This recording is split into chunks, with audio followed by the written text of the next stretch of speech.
भारत माता की, भारत माता की, वंदे वंदे हिंदुस्तान, भारत माता की, भारत माता की। नमस्कार, मैं हूं माही सिंह और आप देख रहे हैं द न्यूज़ पेपर। अशोक स्तंभ को लेकर जम्मू कश्मीर में हजरत बल जो दरगाह है उसमें किस तरीके से पूरा सियासी घमासान मचा, लगातार उस पर सवाल खड़े हो गए हैं और सियासी बवाल भी मच चुका है। आपको बता दें, अब लगातार ये बात निकल कर आ रही है कि आखिरकार देश में अशोक स्तंभ से इतनी नफरत एक समुदाय में क्यों देखने को मिल रही है। जब पासपोर्ट पे वही अशोक स्तंभ रहता है तब किसी को प्रॉब्लम नहीं होती है, जब नोटों पर अशोक स्तंभ रहता है तब किसी को प्रॉब्लम नहीं रहती है, जब प्रॉपर्टी का काम कराते हैं उस पर अशोक स्तंभ रहता है तब किसी को प्रॉब्लम नहीं रहती है। जम्मू कश्मीर में शांति के लिए सेना चाहिए लेकिन अशोक स्तंभ नहीं चाहिए, इस तरीके की बातें निकल कर आ रही हैं। लेकिन इस मुद्दे पर आखिरकार मुसलमान क्या सोचता है, आइए जान लेते हैं। सर, अशोक स्तंभ को लेकर जम्मू कश्मीर में एक बवाल मच गया। बार बार कह रहे हैं कि उनकी भावना आहत हो गई, अशोक स्तंभ दरगाह में लगा दिया गया। तब उनकी भावना आहत नहीं होती है जब वही नोट लेकर वो हज के लिए जाते हैं, जब वही पासपोर्ट लेकर अशोक स्तंभ वाला हज के लिए जाते हैं, जब रजिस्ट्री कराई जाती है तो उस पर स्टैम्प पेपर, तमाम तरीके की ऐसी चीज़ें हैं जिस पर अशोक स्तंभ, प्रियम्बल की बात आती है तब अशोक स्तंभ का कोई विरोध नहीं करता है। फंडामेंटल राइट्स के लिए सब लोग बातें करते हैं, तो ये कैसा दोगलापन क्यों देखने को मिल रहा है सर? देखिए, सबसे पहले मैं आपको ये बताऊं बहन, अशोक जो स्तंभ चिन्ह है वो हमारे देश की एक ऐसी अद्भुत अनोखी चीज़ है जिसको हमारे लेटर पैड पे, पासपोर्ट पर, यानी जो एक सरकारी मोहर से ज़्यादा मान्यता अगर हमारे देश में है तो अशोक स्तंभ को है। और वो चीज़ अगर मैं अपने ऑफिस पे भी लगाता हूँ, लेटर पे भी लगाता हूँ, टू कॉलर पे भी लगाता हूँ, हमारे प्रत्येक क्षेत्र में दिल्ली में भी बहुत सारे लगे हुए हैं। तो ये एक मानसिकता, रोगी मानसिकता है और रोगी मानसिकता को दूर करने के लिए हम लोगों ने जागरूकता लानी पड़ेगी। अभी जो पॉलिटिकल मुसलमान हैं, जो मुसलमानों के नाम पर राजनीति करते हैं, मुसलमानों को भड़काने का काम करते हैं, तो हर साल एक नया मुद्दा उठा के लाते हैं। जब एनआरसी का सर ये कह रहे हैं, ये तो कोई छोटा मुद्दा नहीं है, कह रहे हैं मूर्ति हमारे उसमें दरगाह में नहीं लगनी चाहिए, पत्थर लेते हैं और अशोक स्तंभ को कूच डालते हैं। ये बताइए क्या ऐसी बात है? देखिए, अल्लाह के नबी ने फरमाया है अगर झुकना ही है तो इबादत करनी है तो अल्लाह के आगे झुको। तो जब हम दरगाह में जाते हैं तो डायरेक्ट माथा टेक लेते हैं, तो उस टाइम तो हमें ऐतराज़ नहीं है, तो उस टाइम हम कहते हैं कि हम उनके मुरीद हैं, हम उनके मुरीद हैं। और एक अशोक स्तंभ अगर दरगाह के बाहर लग जाता है तो हमें ऐतराज़ क्या है भाई? अगर अशोक स्तंभ तो हमारे भारत की धरोहर है और धरोहर से हमें ऐतराज़ क्यों? तो जो लोग इस तरह की मानसिकता के लोग हैं तो वे कहीं ना कहीं देश में भारत की एकता अखंडता को तोड़ना चाहते हैं, भड़काना चाहते हैं, दंगा भड़काना चाहते हैं, देश में दहशतगर्दी फैलाना चाहते हैं, जिससे कि लोगों की मानसिकता बढ़े और लोग जो है मुद्दे से भटक कर बिखरने का काम करे, लड़ाई झगड़े में घुस जाए और एक देश का माहौल खराब आए। और कश्मीर में ऐसे भी रहा है कि पाकिस्तान में आधार कार्ड बनवा कर रह रहे हैं, उनकी जांच हुई तो पता लगा कि पाकिस्तानी है। तो कहीं ना कहीं इसमें सिस्टम भी कहीं ना कहीं इन्वॉल्व था।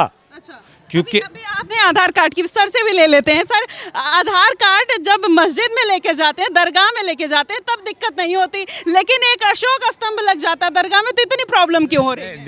देखिए ऐसी बात है, ये ना कोई प्रॉब्लम किसी मुसलमान को है अशोक स्तंभ से, मैं आपको जानकारी दे दूं, और ना कश्मीर। लेकिन वो लोग जो अलगाववादी हैं, जिनके मिजाज में ये है कि मुझे कोई ना कोई वावेला मचाना है, कोई आतंक मचाना है, अपने आप को मुझे जो है कम से कम न्यूज़ में रखना है। आप जैसे भाई लोगों के सामने ये आए और आप लोग करें और उसके बार बार के भाई वो तोड़ रहे हैं जी, देखिए ऐसे तोड़ रहा है, वैसे तोड़ रहा है, और ये सब चीज़ लाने के लिए ये एक मेंटलिटी है। ये कहीं ना कहीं हमारे जो सो कॉल्ड जो सेकुलर लोग हैं, मैं साफ कह रहा हूँ, उन लोगों की बदौलत ये लोग हैं। आज हमारी गवर्नमेंट है कश्मीर के अंदर, आज देखिए कश्मीर से लेकर कन्याकुमारी तक एक कोई ये कहता है बम फट सकता है, ठीक है, एक आध दफ़ा ये कर जाते हैं, अचानक कुछ हो सकता है, लेकिन कभी भी जो है ना कंटिन्यूटी नहीं है। और ये लोग चाहते हैं, इनकी राजनीति जो है ना इसी में चलती है। और ये हमारे जिसको जो कहते हैं ना हम सेकुलर हैं, सेकुलर क्यों? एम्बलम के नाम पे तुम सेकुलर हो रहे हो। काहे का सेकुलरिज्म है? सेकुलरिज्म तो ये है कि भाई देखिए वो वहाँ पे अल्लाह की जगह पर या तो जहाँ पर हम नमाज़ पढ़ते हैं वहाँ पर एम्बलम लगा दिया होता तो हम समझ सकते हैं, लेकिन वहाँ कहीं नहीं है। वो इबादत की जगह अलग है अब वो कहीं अगर जो बाहर लगा हुआ है, हमारे ऊपर यहाँ पे लग गया है, सामने लग जाएगा, हम लोग अपने घर के आगे लगाने में झंडा, तिरंगा झंडा है, उसके अंदर चक्र बना हुआ, उसके लिए हमें एतराज़ नहीं है। तो ये जो कर रहे हैं ना, ये लोग यकीनन जो सेकुलर नाम के जो चीज़ है ना, जो हमारी मवाद है हमारे दिमागों में, हमारे जिस्म में, उसको निकालना पड़ेगा। हमारे मुस्लिम समाज में हम ये जन जागरण अभियान हम इसीलिए कर रहे हैं कि ये सब देश हमारा है। इसमें हम जो कहते हैं यहाँ की जो चीज़ें हैं सारी, जितने भी इसके अंदर जो हमारी ज़मीन से लेकर आसमान तक जो भी हमारे देश के अंदर है, वो हम सब हिंदुस्तानियों का है। सर एक बात और पूछूंगी। नए भारत का नया उत्तर प्रदेश नई अप्रोच के साथ गति से प्रगति की निरंतर गढ़ रहा है नई परिभाषा। यशस्वी प्रधानमंत्री नरेंद्र मोदी जी के विजन के अनुरूप नए उत्तर प्रदेश की एयर कनेक्टिविटी को मिले हैं नए आयाम। भगवान बुद्ध की महापरिनिर्वाण स्थली कुशीनगर में इंटरनेशनल एयरपोर्ट संचालित होने से दक्षिण पूर्व एशियाई देशों से सुनिश्चित हुई है इंटरनेशनल कनेक्टिविटी। मर्यादा पुरुषोत्तम प्रभु श्री राम की जन्मभूमि अयोध्या और महायोगी गुरु गोरक्षनाथ की तपोभूमि गोरखपुर से नागरिकों को मिली है हवाई यात्रा की सुविधा। नए उत्तर प्रदेश के 5वें नोएडा इंटरनेशनल एयरपोर्ट का कार्य अंतिम दौर में है। साथ ही चित्रकूट, श्रावस्ती, आजमगढ़, अलीगढ़ और मुरादाबाद में नए एयरपोर्ट के विकास से नए उत्तर प्रदेश की एयर कनेक्टिविटी को मिलेगा विस्तार। नए एयरपोर्ट का निर्माण और हवाई मार्गों के विस्तार ने नागरिकों को उपलब्ध कराई है बेहतर हवाई यात्रा की सुविधा। राज्य उत्तर प्रदेश 4 इंटरनेशनल एयरपोर्ट वर्तमान में हमारे क्रियाशील हैं। 5वां एयरपोर्ट इस वर्ष हमारा। माननीय मुख्यमंत्री योगी आदित्यनाथ के यशस्वी नेतृत्व में नया उत्तर प्रदेश बना है एयर कनेक्टिविटी में नंबर 1। उत्तर प्रदेश में सर्वाधिक एयरपोर्ट ने tourism, tour and travels, hotel, restaurant आदि जैसे क्षेत्रों की प्रगति को दी है नई उड़ान। सुविधाजनक हवाई यात्रा के साथ ही व्यापार और औद्योगिक कारोबार का विकसित हुआ है एक नया इकोसिस्टम। तभी तो कहते हैं काम दमदार, डबल इंजन सरकार। सब ये कहते हैं कि उनकी जो भावना है वो हर्ट हो गई, सामुदायिक जो एक भावना है एक पर्टिकुलर समुदाय का। आप ये बताइए, झिंगुर बाबा जैसे लोग जब इस देश में रहते हैं, जब बहन बेटियों के साथ लव जिहाद होता है, तमाम तरीके की बातें होती हैं, तब कहाँ उनकी जो धार्मिक भावना है तब कहाँ चली जाती है? ये आपने अच्छा सवाल किया है। मैं इसको मुबारकबाद देता हूँ कि झिंगुर बाबा जैसे लोग जो है ना कहीं मुसलमान को ही बदनाम कर रहे हैं। और हमारे लोग ये सोच रहे हैं कि मैं किसी की बहन बेटी को अगर मैं उसका धर्म परिवर्तन करा के मज़हब इस्लाम में, कोई मज़हब इस्लाम में दाखिल नहीं होता। अगर कोई ये कहते हैं गलत सोच रहे हैं।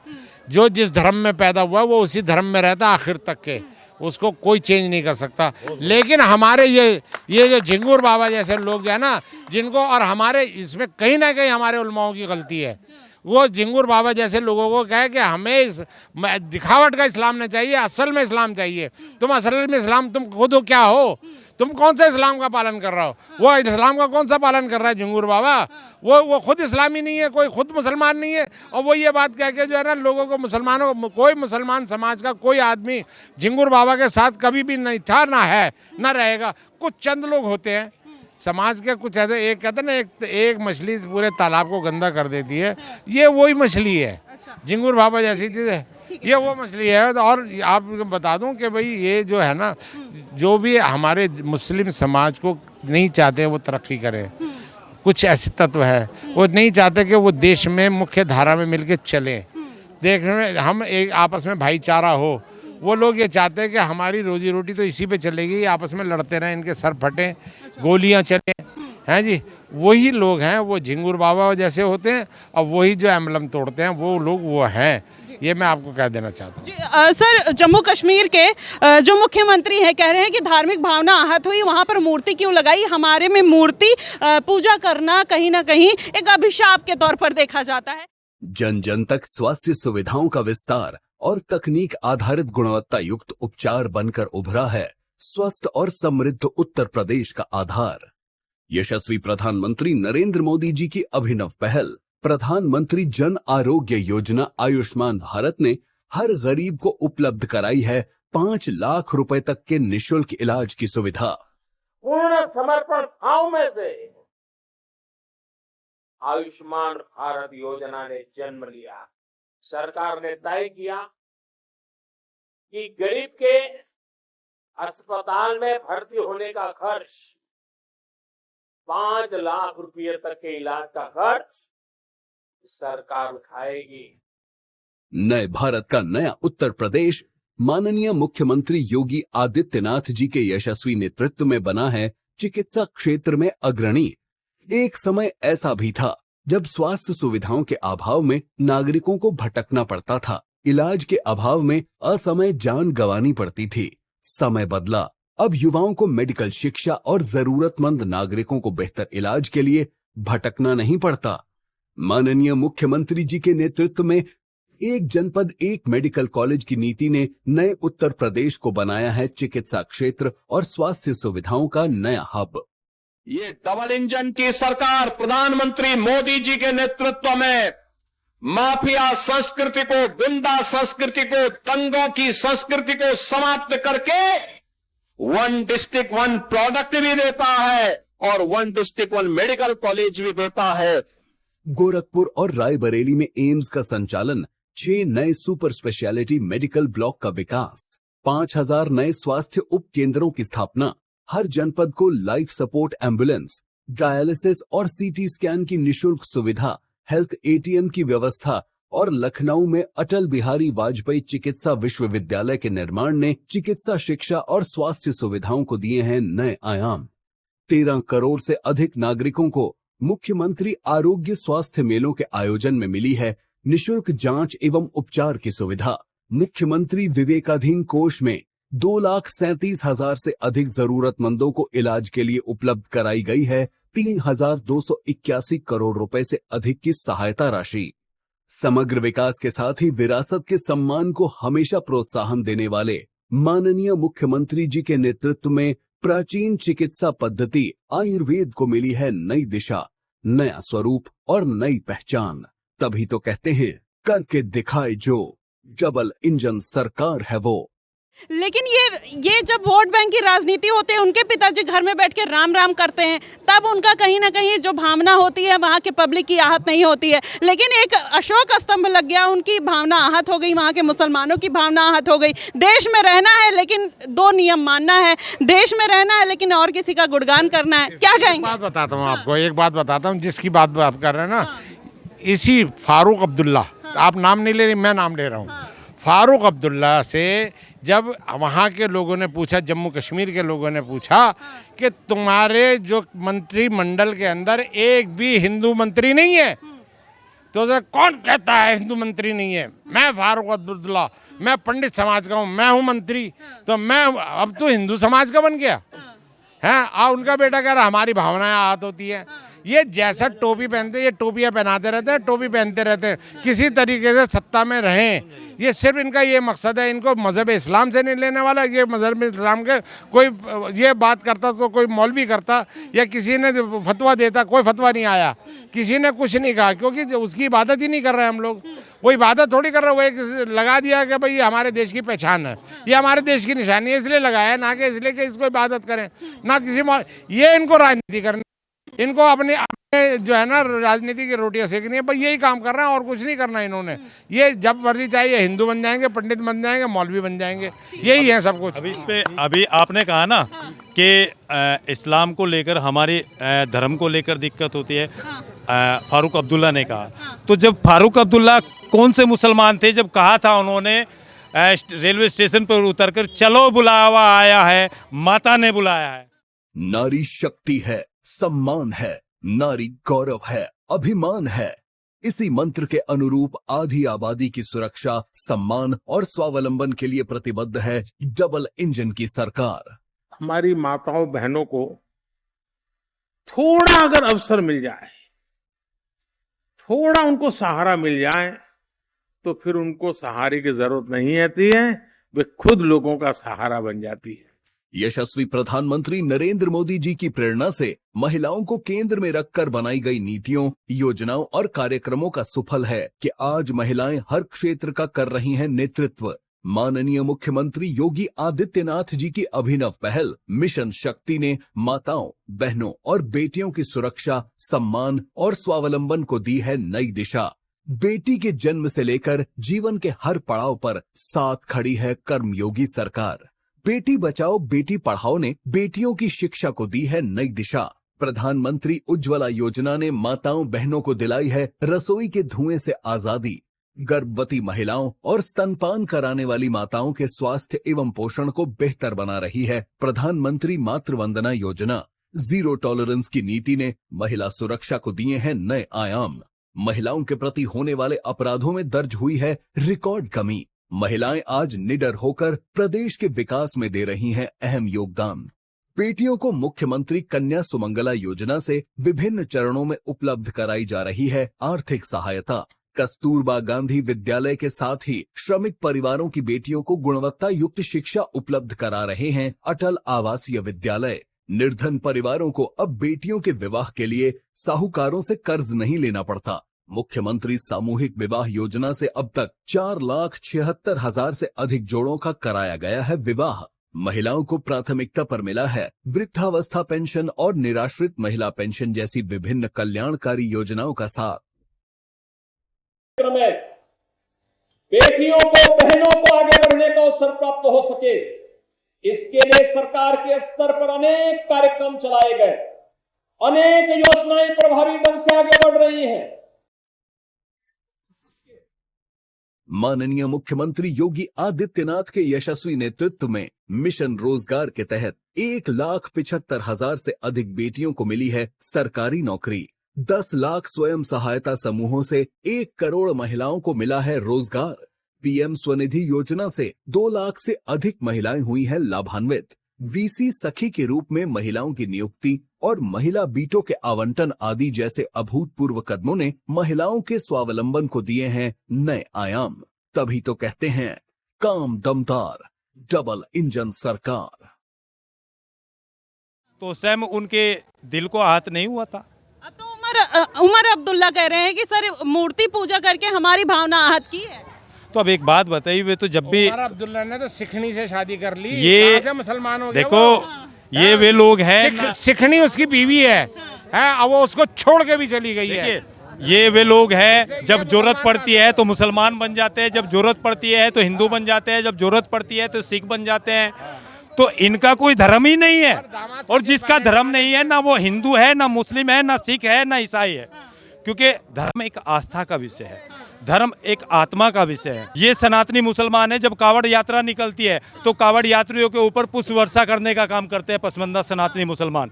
जब कावड़ यात्रा आती है तो हरिद्वार से लेकर दिल्ली तक इस बार पसमंदा समाज के मुसलमानों ने जगह जगह फूलों की वर्षा कर कावड़ियों का स्वागत किया। तो ये मुसलमान है, ये भारत की संस्कृति है। और जो लोग दहशतगर्दी फैलाने का काम करते हैं वो ना हिंदू है, ना मुस्लिम है, ना सिख है, ना ईसाई है। धर्म नहीं सिखाता आपस में बैर रखना, हिंदी है हम, हिंदुस्तान हमारा।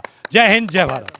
देखिए तो यहाँ के जो मुसलमान हैं उन्होंने एक स्ट्रॉन्ग मैसेज दे दिया, और भी लोग हैं, इनसे भी जान लेते हैं कि आखिरकार ये क्या कुछ सोचते हैं और जानते हैं कि इनका क्या कुछ मानना है। अशोक स्तंभ लग गया एक दरगाह में, वहाँ पर उन लोगों ने ईंट पत्थर से कूचकर मार डाला। अशोक स्तंभ इस देश का राष्ट्रीय चिन्ह है, क्या दिक्कत है उसमें? उससे कोई दिक्कत नहीं मैम। नहीं, क्यों ऐसे जो दहशतगर्द लोग हैं वो कौन है? मैम देखो, दहशतगर्द लोगों का ना तो कोई धर्म होता है ना कोई ईमान होता है। हमारा सिर्फ एक ही नारा है, हिंदुस्तान हमारा है।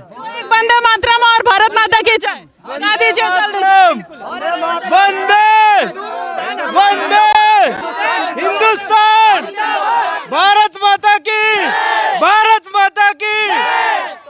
तो देखिए यहाँ पर एक स्ट्रॉन्ग मैसेज दे दिया, भारत माता की जय। तो देखिए यहाँ के लोगों का ये कुछ कहना है। आपने जो अशोक स्तंभ को लेकर तमाम तरीके की बातें जम्मू कश्मीर में निकल कर आ रही थी, भारत देश के मुसलमान ये मैसेज दे रहे हैं। जो भी मैसेज दिया आपने सुना, आपने जाना। तो देखिए यहाँ पर ये मुद्दा था और यहाँ पर ये सारी चीजें थी। फिलहाल आपको क्या कुछ लगता है आप हमें कमेंट बॉक्स में जरूर बताइएगा। फिलहाल के लिए बस इतना ही। देश और दुनिया की तमाम खबरों के लिए हमारे साथ बने रहिएगा द न्यूज़ पेपर पे। धन्यवाद। यशस्वी प्रधानमंत्री नरेंद्र मोदी जी के डिजिटल इंडिया विजन के अनुरूप उत्तर प्रदेश बनकर उभरा है नए भारत का digital power house. Digital governance का एक बेहतरीन इंफ्रास्ट्रक्चर भारत में है। माननीय मुख्यमंत्री योगी आदित्यनाथ के यशस्वी नेतृत्व में नया उत्तर प्रदेश आईटी, एआई और रोबोटिक्स जैसे क्षेत्रों में स्थापित कर रहा है नित नए आयाम। गौतम बुद्ध नगर का आईटी हब के रूप में किया जा रहा है विकास, तो लखनऊ बन रहा है एआई और मशीन लर्निंग का नया केंद्र। रोबोटिक्स सिटी के रूप में स्थापित हो रही है कानपुर की नई पहचान, तो वाराणसी और प्रयागराज का हो रहा है engineering research and development city के रूप में विकास। कानपुर, लखनऊ, प्रयागराज, नोएडा, मेरठ, आगरा, बरेली, गोरखपुर और वाराणसी में सॉफ्टवेयर टेक्नोलॉजी पार्क, जेवर में semiconductor unit, 7 centre of excellence, 70 incubators और 6 विभागों के समन्वय से तैयार की जा रही है एआई स्किल्ड वर्कफोर्स। नए भारत के नए उत्तर प्रदेश में डिजिटल इंडिया विजन के अनुरूप आम जन को त्वरित न्याय उपलब्ध करा रहे हैं डिजिटल साक्ष्य। न्यायालयों में वीडियो कॉन्फ्रेंसिंग के माध्यम से गवाही को मिल रहा है विस्तार। सिंगल विंडो सिस्टम निवेश सारथी पोर्टल ने उत्तर प्रदेश को बनाया है देश दुनिया के निवेशकों की पहली पसंद। ईज ऑफ डूइंग बिजनेस के अंतर्गत देश के सबसे बड़े डिजिटल सिंगल विंडो पोर्टलों में से एक निवेश मित्र से उद्यमियों को मिल रही हैं 45 विभागों की 525 से अधिक ऑनलाइन सेवाएं। इन्वेस्ट यूपी अपने सिंगल विंडो प्लेटफॉर्म के माध्यम से हर उद्यमी की समस्या का समाधान करने के लिए पूरी प्रतिबद्धता के साथ कार्य कर रहा है। रिफॉर्म, परफॉर्म और ट्रांसफॉर्म मंत्र के अनुरूप माननीय मुख्यमंत्री जी के यशस्वी नेतृत्व में प्रधानमंत्री किसान सम्मान निधि सहित विभिन्न जन कल्याणकारी योजनाओं की धनराशि लाभार्थियों के बैंक खातों में की जा रही है ऑनलाइन हस्तांतरित। डिजिटल खतौनी ने पारदर्शी व्यवस्था को दिए हैं नए आयाम। विद्यालयों में smart class, Swami Vivekananda digital सक्षम स्कीम के अंतर्गत युवाओं को टैबलेट और स्मार्टफोन वितरित कर डिजिटल शिक्षा को मिली है नई दिशा। नया उत्तर प्रदेश बनकर उभरा है देश का डिजिटल पावर हाउस। तभी तो कहते हैं करके दिखाई जो, डबल इंजन सरकार है वो।